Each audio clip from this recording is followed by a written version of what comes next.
Du, du, du, du, du, du.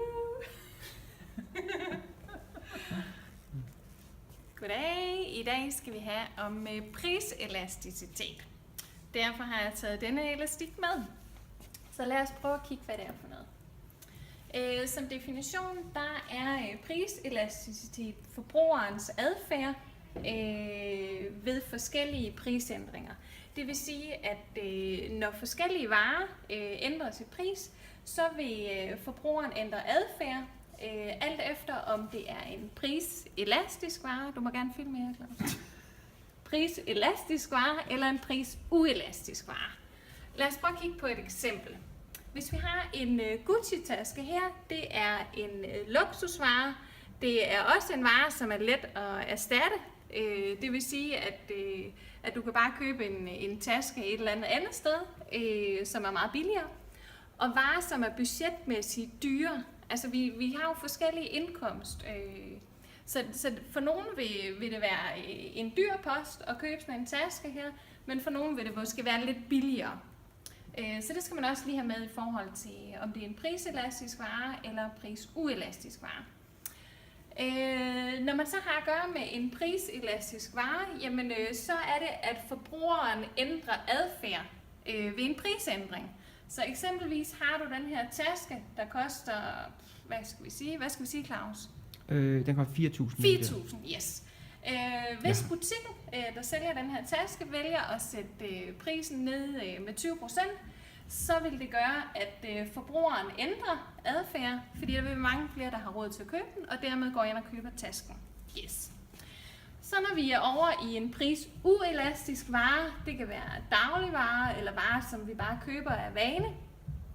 Det kan være varer, som budgetmæssigt er billige, altså nogle vi ikke bruger så mange penge af vores budget på at købe. Varer, man er mærkeloyale for, eller et eller andet livsnødvendigt. Det vil sige, at det er varer, som ikke så nemt kan substitueres af andre varer. Et eksempel er cigaretter her. Hvis man er ryger, så vil prisen ikke påvirke ens adfærd i forhold til, om man køber flere cigaretter eller færre cigaretter, i forhold til, hvis prisen ændres. Det vil sige, hvis der lige pludselig er prisstigninger på cigaretter, jamen, så vil elastikken stadigvæk være spændt lige så hårdt, som den er, når der ikke er prisændringer. Så prisen er uelastisk, hvor ved priselastiske varer, der er adfærden udsat for elasticitet. Yes. Hvis vi skal kigge på en mere sådan matematisk eller grafisk måde at vise det på, så kan vi jo se her, at vi har en priselastisk produkt her, så har vi et prisuelastisk produkt. Hvis du lige filmer på det priselastiske produkt, så har vi prisen opad her, og mængden ud af her. Og så her har vi vores efterspørgselskurve. Og der kan vi faktisk se her, at den er relativt flad, og det er et udtryk for, at når vi sætter prisen op, så kan vi se her, så mængden den bliver relativt større end vores lille prismængde, eller prisændring.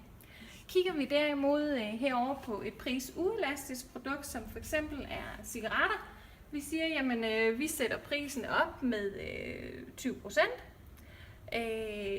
Efterspørgselskurven her, den er stejl, og det gør, at ændringen i den mængde, vi køber, er stort set uændret. Eller i hvert fald lille, relativt til vores prisændring. Yes. Så man kan sige, at priselastiske varer, dyre varer, der er lettere at erstatte, påvirkningen er stor ændring i forbruget, altså forbrugerens adfærd ændres. Prisuelastiske dagligvarer eller varer, der bare ikke så nemt kan substitueres af andre varer, påvirkningen er lille, det vil sige stort set ingen ændring i adfærden.